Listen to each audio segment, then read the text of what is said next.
Baik, selamat malam mahasiswa. Assalamualaikum warahmatullahi wabarakatuh. Waalaikumsalam warahmatullahi wabarakatuh. Baik, ya. Kita melanjutkan perkuliahan kita dalam mata kuliah tipografi ya, di mana tipografi salah satu kompetensi utama yang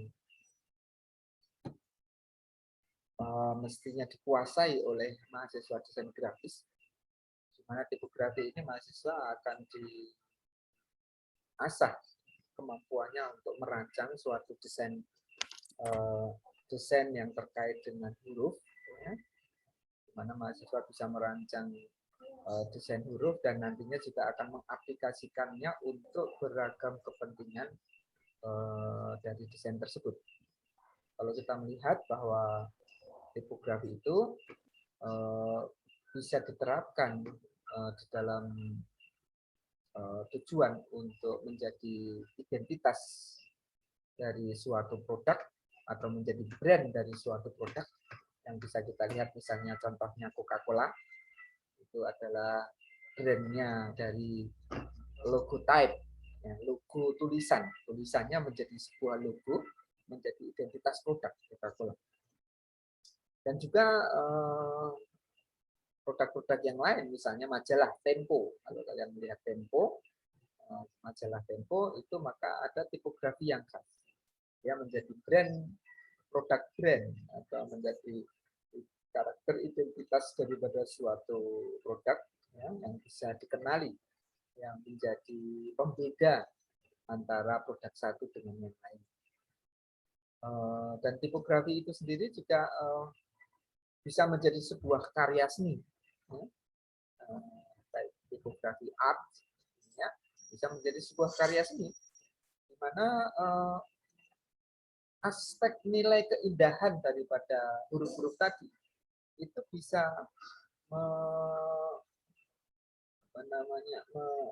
memancing perhatian dan minat para penikmatnya untuk mengapresiasinya sebagai sebuah karya yang indah, ya, yang bisa dimanfaatkan untuk beragam, ya, misalnya bahkan untuk propaganda ya, karya-karya yang indah ini kan untuk memancing perhatian, ya. Misalnya kita sering melihat itu yang mural-mural itu kan, itu juga kan karakter-karakter hurufnya itu dibangun sedemikian rupa yang indah sehingga tulisannya itu akan menjadi perhatian, ya. Tapi karena tipe ini terkait dengan teks, ya, huruf-huruf yang membentuk kata-kata dan kata-kata tadi akan membentuk kalimat, maka yang indah tadi tidak bisa hanya sekedar dia itu enak dilihat, ya, tapi aspek readability, keterbacaannya juga, ya, aspek keterbacaannya juga, ya. Jadi apakah dia bisa mudah dikenali juga dari aspek bentuknya, dia bisa dikenali dengan mudah. Kemudian apakah dia bisa dibaca, diakses, dibaca dengan mudah juga. Nah, itu ya. Jadi di dalam merancang tipografi tentunya aspek kemudahan untuk dikenali. Nah, ini menjadi penting. Karena dia akan menjadi penciri tadi, menjadi yang seperti yang digunakan menjadi produk brand tadi, ya, di mana dia menjadi logo type, logo dari yang bentuknya tulisan, yang dia mewakili suatu produk tertentu, dan dia akan dikenali ketika melihat bentuknya dari kata-kata Coca-Cola, maka di dalam benak pikiran orang yang membaca tipografi tadi itu akan mengenali sesuatu produk yang diwakilinya. Dia bisa merepresentasikan sesuatu.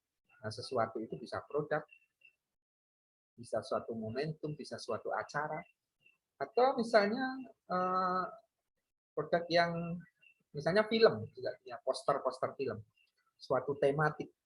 Ya, film horor dengan film komedi itu tentu tipografinya akan berbeda. Ya. Jadi dia akan dikenali dari karakteristik huruf judulnya tadi. mak lampir, tentu tipografinya ya bertemakan horor tentunya. Kemudian misalnya apa ya, misalnya Pinocchio, ya, film Pinocchio gitu kan, berarti ini kan karakter anak-anak.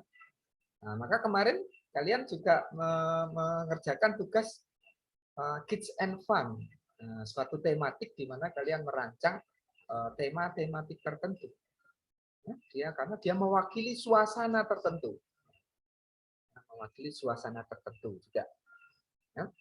Jadi gaya desainmu itu membangun suasana tertentu, apakah tadi horor, keceriaan, kesedihan.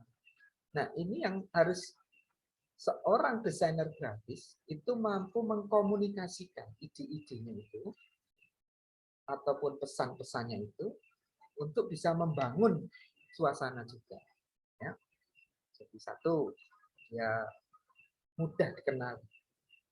Orang itu melihatnya gampang diingat, ya, mudah dikenali. Itu yang pertama yang harus kalian pertimbangkan untuk merancang suatu produk tipografi. Gampang diingat, gampang dikenal.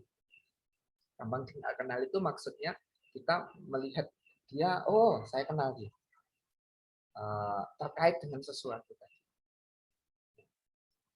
Ya.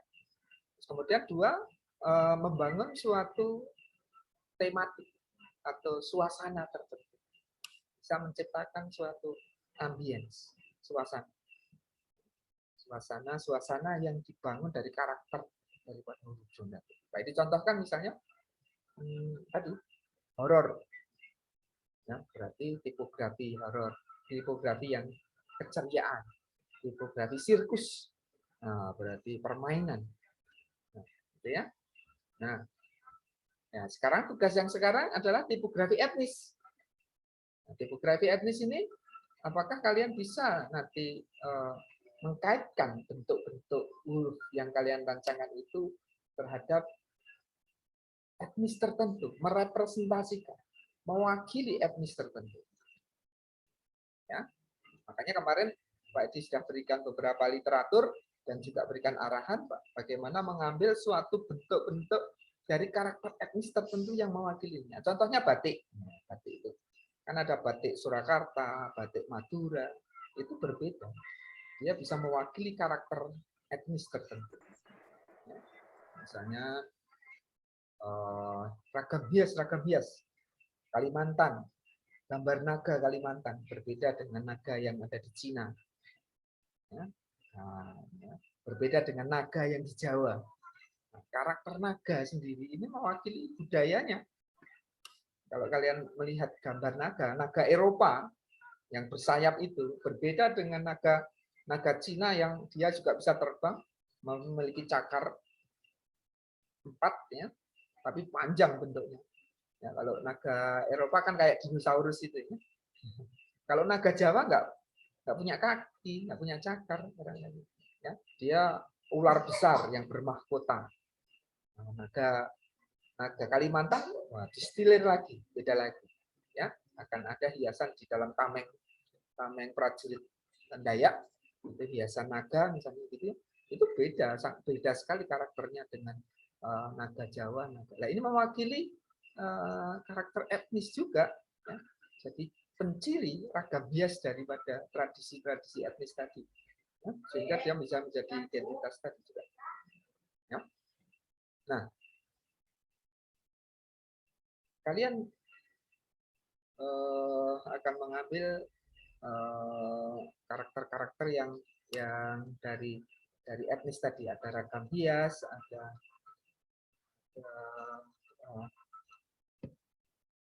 juga pakaian bisa saja. Ya. Misalnya kalau dalam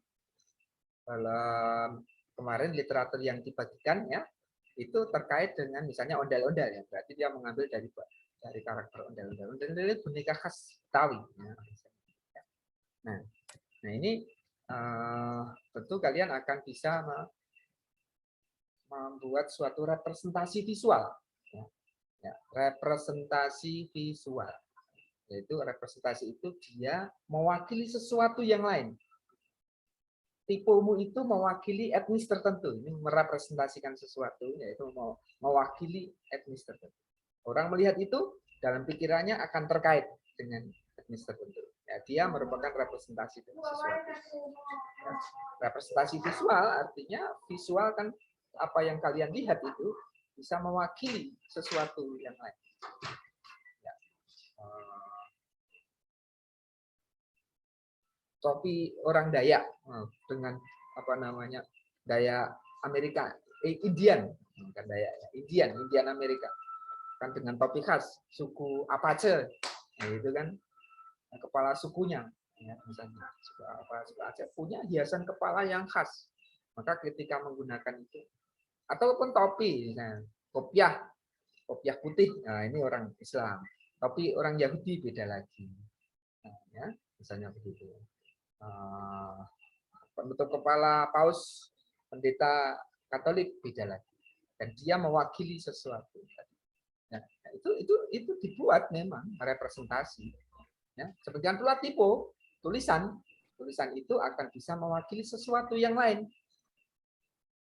Maka imajinasi seorang desainer tipografi itu ataupun desainer grafis di dalam pikirannya bagaimana memindahkan imajinasi dia terhadap sesuatu yang lain ke dalam karya desainnya. Nanti dibalik karya desainnya dia akan mewakili, merepresentasikan, akan terkait dengan sesuatu yang lain. Ya. Itu di dalam karya seni kan bisa demikian, representasi visual, maknanya dia mewakili sesuatu. Ya. Nah ini konsep-konsep semacam ini harus dipahami oleh mahasiswa desain grafis. Tidak hanya sekedar merancang sesuatu yang indah saja, ya. Sesuatu yang bagus, menyenangkan. Kedalaman makna itu bisa dibangun ketika referensi-referensi kajian-kajian yang dilakukan oleh desainer itu mendalam. Ya. Jadi jangan dikira merancang itu mudah. Untuk merancang sesuatu karya desain yang berkualitas, nah kualitas itu sesungguhnya ibaratnya adalah kalau wadah itu kan isinya. Nah, misalnya dicontohkan misalnya ini kan suatu wadah. Ada isinya. Sebenarnya yang dijual dalam produk ini wadahnya atau isinya? Ya dua-duanya. Tapi sebenarnya pokok produknya kan isinya. Ini nah, produk spray misalnya gitu ya. Yang pokok kan ini, tapi dikemas dalam sebuah wadah. Tapi apalah artinya wadah tanpa kualitas isinya? Orang juga nggak mau, karena orang mau beli isinya, tapi dari wadahnya, casingnya pun orang akan menjadi dia lebih tertarik dan memahami isinya lebih kualitas isinya juga akan lebih meyakinkan. Nah, desain juga demikian. Desain itu ada aspek appearance, aspek wadahnya, wujudnya. Tapi juga ada aspek kontennya, isinya. Isi desain. Nah, isi desain tipografi yang sekarang yang kamu bikin kan isinya adalah karakteristik etnis tertentu. Nah, nanti kita akan lihat sejauh mana kalian memahami isinya.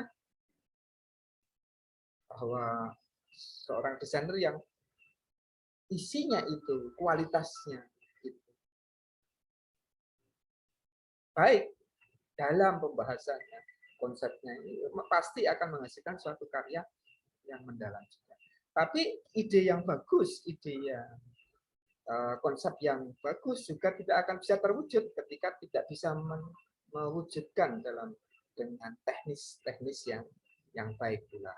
Sehingga tadi sebagaimana tadi ya. Jadi kalau produk tadi ini dijual pakai hanya tas plastik ya, harganya nggak mahal. Oh, produk tidak berkualitas, orang akan meremehkan. Tapi padahal belum tentu. Ya seperti jualan sabun, jualan mie, Indomie, itu kan sama-sama bentuknya sama, tapi harganya ternyata ada yang lebih mahal, ada yang lebih murah. Produk-produk itu kan sama produknya, harganya lebih mahal, lebih mahal. Kopi juga demikian. Apa yang membedakannya? Kualitas daripada isinya juga, termasuk pengaruh kemasannya juga. Packaging-nya akan menentukan kualitasnya juga. Barang yang berkualitas di packaging asal-asalan, orang tidak percaya. Nah, tipe tadi juga demikian, ada wadatnya, appearance-nya, wujudnya, bentuknya. Tapi juga ada aspek konten, isinya. Nah, isinya itu ya ide-ide, message, pesan yang terkandung di dalam desain itu sendiri. Ya. Jadi kalau kita bahas estetika nanti di dalamnya akan terkait tidak hanya aspek wujud, tapi juga konten isinya juga. Apakah ide-ide, pesan-pesan, bahkan suasana-suasana tertentu ya. Jadi isi itu paling tidak kalian harus tahunya ada 3 ya. Jadi isinya itu ide. Jadi kalian harus mengembangkan ide-ide kreatif. Ya, karena ide itu adalah sesuatu yang mahal dari sebuah karya seni, karya desain. Karena ide itu muncul dari olah pikir dan olah rasa. Rasa ini berarti kepekaan cita rasa seni. Nah, olah pikirnya juga ini adalah gagasan-gagasan. Kalau cita rasa ini diasah, dengan pengalaman-pengalaman berkesenian, semakin kamu banyak membuat karya desain, maka pengalaman batin mengasah kepekaan estetis di dalam perasaan kamu juga. Semakin melihat, ya, banyak melihat, nah, pengalaman melihat karya-karya, ya. Ini pengalaman batinnya, ekspresi karya-karya yang bagus, termasuk keindahan alam. Ini referensi visualnya, penghayatannya terhadap karya melalui pengamatan indrawi tadi, merasuk dalam pengalaman di dalam batinnya. Itu juga ide-ide, berarti apa? Banyak membaca literatur, ya, melakukan riset kajian yang mendalam sehingga memahami sesuatu secara lebih mendalam. Nah, ini kemampuan desainer. Nah, kalian sebagai calon sarjana ya, jadi jangan kalau anak ya tentu D3 akan beda. Kalau D3 akan skill apa namanya? Skill untuk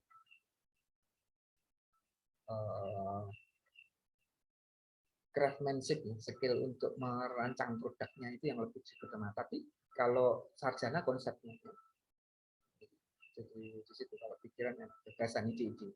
Nah, yang kedua adalah message, pesan-pesannya. Mungkin mengandung nilai-nilai filosofis atau pesan-pesan moral.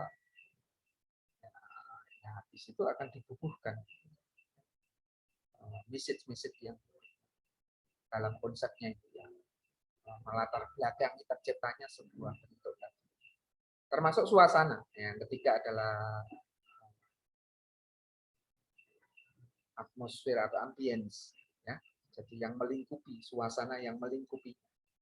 Nah, 3 aspek itu ya. Ide, message ataupun ambience, ya. Suasana yang melingkupi dari apa bisa.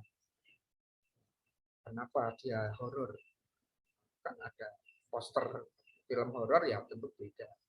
Futuristik, posternya Star Wars, posternya Spider-Man, science fiction, tentu berbeda dengan posternya Robin Hood, nah, yang abad pertengahan, Cinderella, tentu kan akan berbeda. Apalagi misalnya Ayam Buruk, film tentang Gajah Mada, nah, ini kan juga akan lain. Ya. Tapi juga penyajian, ya, penyajian presentasi, ya, presentation, penyajiannya, bagaimana karya itu disajikan juga.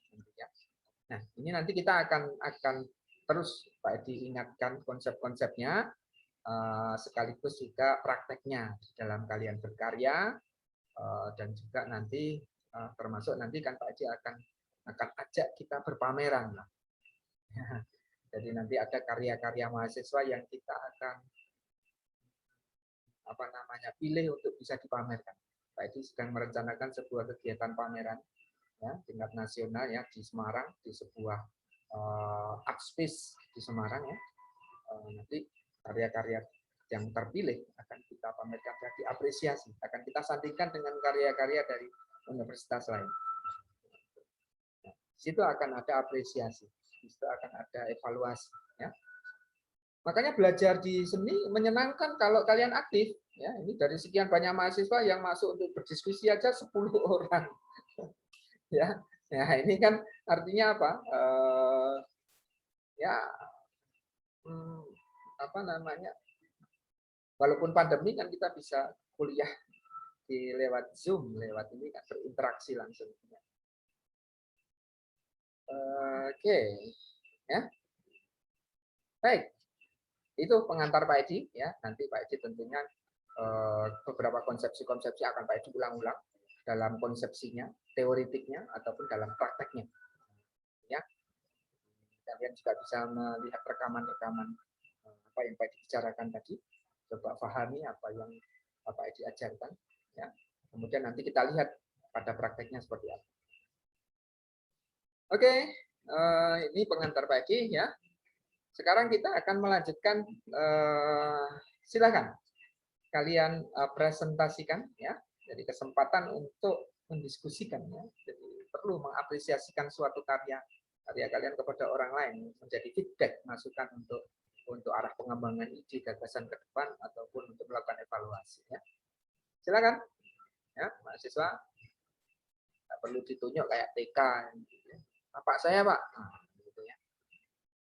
Saya tidak pernah dikomentari, nggak pernah didiskusikan nih Pak karya saya, tidak pernah diapresiasi. Saya jadi nggak tahu nih kelemahan saya, kelebihan saya. Nah, mestinya begitu. Dulu Pak Edi waktu kuliah ya aktif ya. Kalau ada apresiasi walaupun jelek tak tunjukkan, dia tahu jeleknya di mana.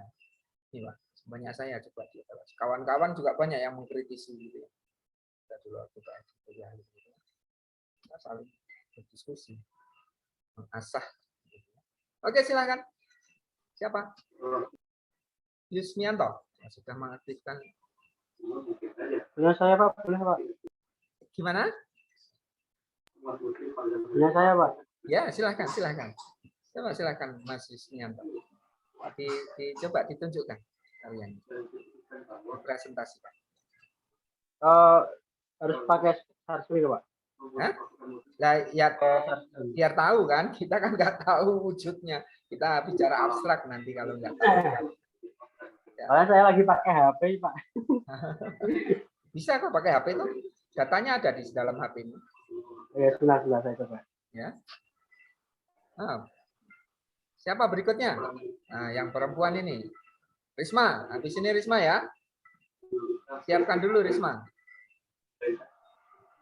Habis ini Risma untuk menampilkan karya kita evaluasi. Bentar Pak, saya cari. Halo Risma. Risma. Iya Pak. Nah, ini Iya Pak. Ya silakan. Ini sebentar duluan. Pak, saya siapkan dulu. Aduh, wes tak kasih pengumuman masih disiapkan ya dari tadi Pak Edi sudah kasih pengumuman. Oke.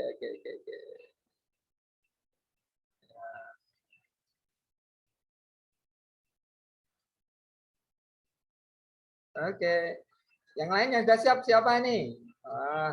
Pak Edi sudah kasih pengumuman di WA, mahasiswa mempresentasikan pada dasi. Idam, Adam. Gimana Mas Adam? Oh, ini siapa ini? Oh ya, wah ini Kalimantan. Pak saya Pak Risma. Ya, oke Risma. Baik, silakan. Ya, gimana Risma? Coba ceritakan tentang ide mungkin dari mana awalnya. Oke, silakan. Ini Pak. Baik Pak, terima kasih. Ini fontnya diambil dari 2 referensi itu Pak, dari lengkungan-lengkungannya. Oh, tadi.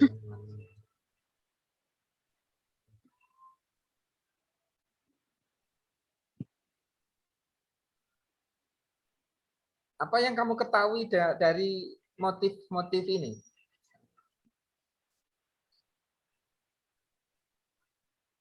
Apa ya Pak? Saya belum. Maaf Pak. Oh, jadi hanya melihat referensi visualnya Bener. saja ya. Nggih, Pak. Belum Oh, belajar lagi, Pak. Maaf, Pak. ya.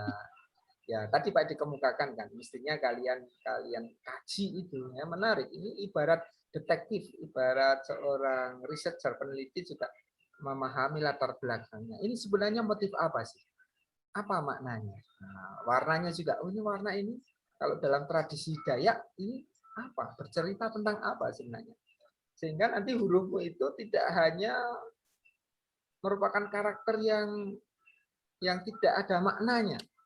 Tadi Pak dikatakan kan kualitas desain itu ketika mampu memberikan makna. Ya, nanti desainmu juga akan coba kamu besarkan ke hurufnya, ke salah satu hurufnya. Oke. Ya. Nah, karena ini idenya hanya mengambil lengkungnya ya, ini ada huruf yang ditambahi lengkung saja begitu kualitasnya. Padahal barangkali di dalam pemaknaan tadi motif Dayak tadi ada banyak kenapa ada lengkung itu. Lengkung itu mewakili apa sih? Kemudian juga ada karakter warna, karakter agam hias yang lain mungkin bisa dibubuhkan. Nah, coba dilihat di dalam motifnya, geser ke motifnya yang jadi referensi. Yang ini nggih, Pak.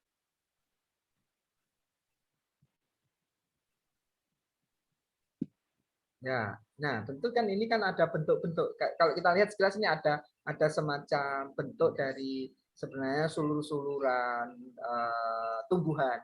Ya, kalau kita baca secara visual ya. Kemudian ada semacam sayap juga. Kemudian ada bentuk humanoid makhluk manusia, ada hidung, ada ini apakah ini manusia atau satu makhluk ya. Bisa jadi ini adalah kerbau atau apa. Ini ada semacam burung ini kan. Nah, kita melihat ini ada burung. Ini ada semacam apakah kerbau, ada tanduk. Ini juga ada buaya atau naga itu tadi ya. Nah, ini kan ada sedang mulutnya sedang menganga. Nah, kamu akan menangkap karakter-karakter itu ternyata ya. Tidak hanya lengkung-lengkungan ini nampaknya sih ini tadi hanya lengkung-lengkungannya saja, tapi sebenarnya ada di balik motif-motif ini itu ya. Termasuk warnanya itu kan ada warna kuning, ada merah, ada hijau. Nah, ini konteks warna ini sebagaimana kalau logo itu brand, color brand ya. Warna ini memberikan makna apa? Identitas apa atau memberikan makna apa? Nah, itu nanti karakter-karakter ini tidak hanya sekedar lengkungnya yang diambil. Kalau lengkung ini kan bisa saja tidak Kalimantan pun banyak menggunakan lengkung. Tapi kalau Kalimantan seperti apa karakteristik? Kenapa dia terpadu dalam sebuah jalinan ini? Nah, ini sebenarnya banyak kajian-kajian yang sudah terkait motif Kalimantan itu. Hanya karena Risma belum mendalami lebih jauh ya. Ya, nanti habis ini oke lah, habis ini kalian dalami lebih jauh konsepsinya ya.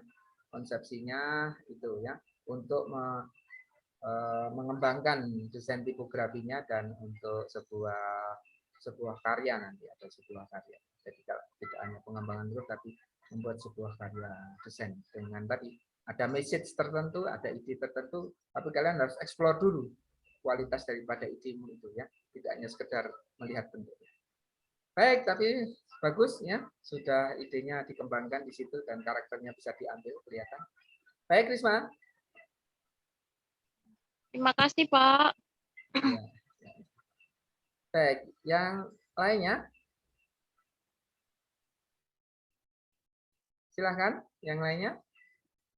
Tadi, Yusmianto, sudah siap Yusmianto? Bentar, Pak. Siap. Oh.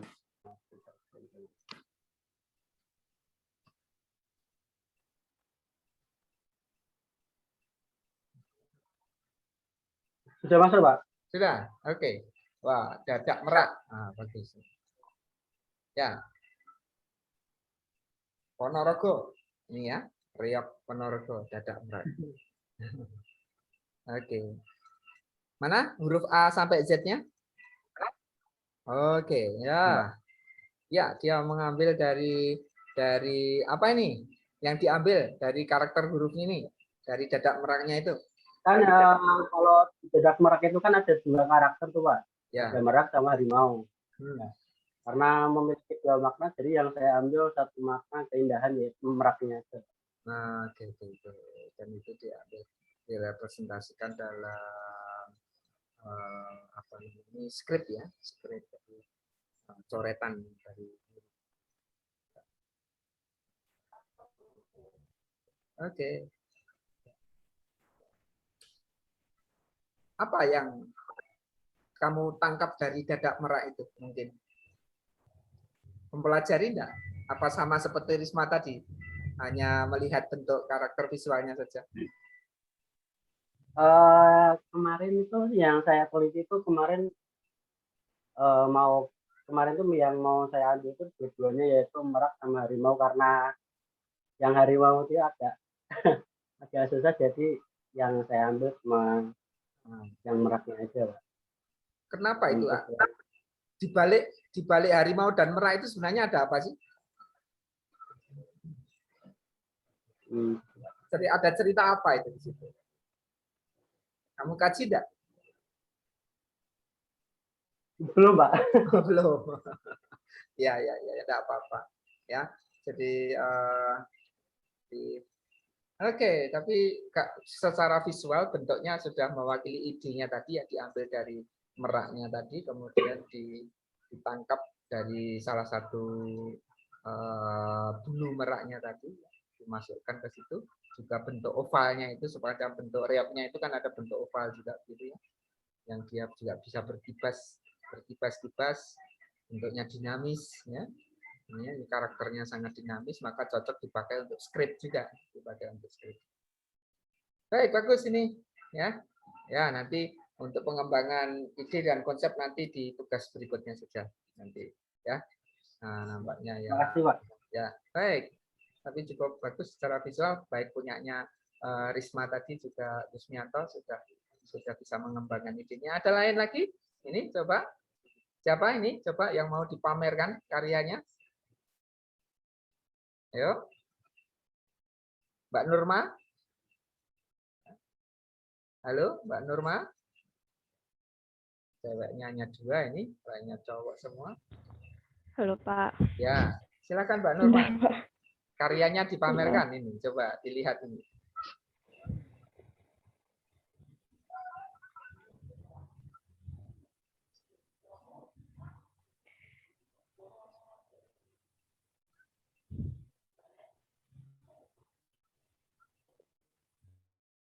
Boleh yang lain? Ya, sudah kelihatan? Sudah share-nya sudah kelihatan?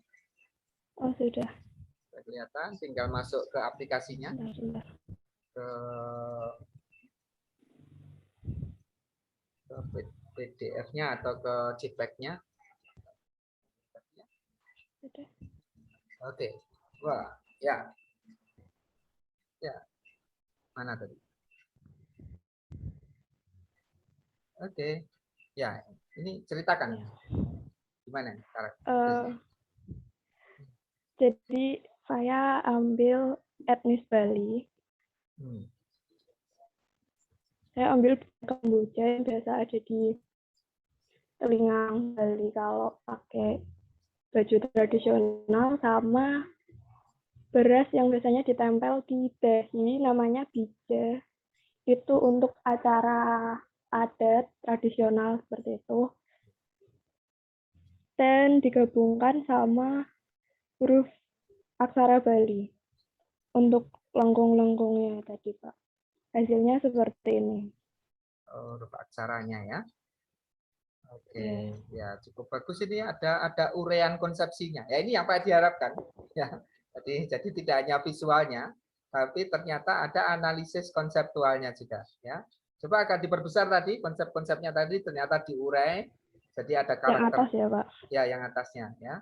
Ini. Jadi munculnya huruf itu terjadi dari analisis ya, dari sebuah analisis ya. Ini juga bisa buat yang lainnya nanti ya. Buat yang lainnya nanti untuk disempurnakan ya. Pak Edi berikan waktu untuk lebih mengembangkan konsepnya ya. Jadi ada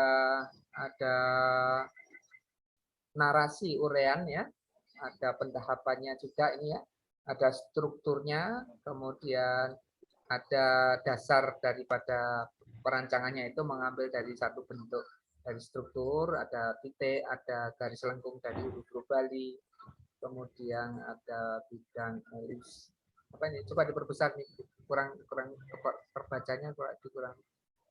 Bidang elips diambil dari bentuk kelopak bunga. Nah, ternyata munculnya bidang-bidang elips tadi dibentuk dari kelopak bunga, dari pohon bunga Kamboja, ya, di mana ada makna yang terkait dengan elips ini adalah tanpa batas, selalu berakhir di titik awalnya satu kelengkungan. Nah, ini konsepsi bentuknya di sana. Oke ya.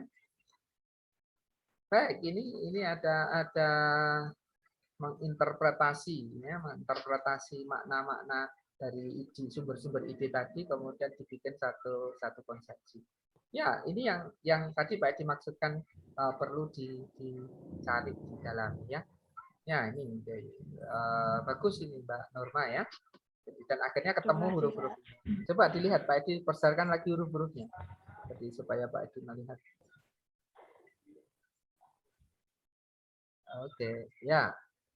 Nah, di sini ada karakter huruf Bali diambil, kemudian tadi ada karakter-karakter dari bentuk-bentuk dari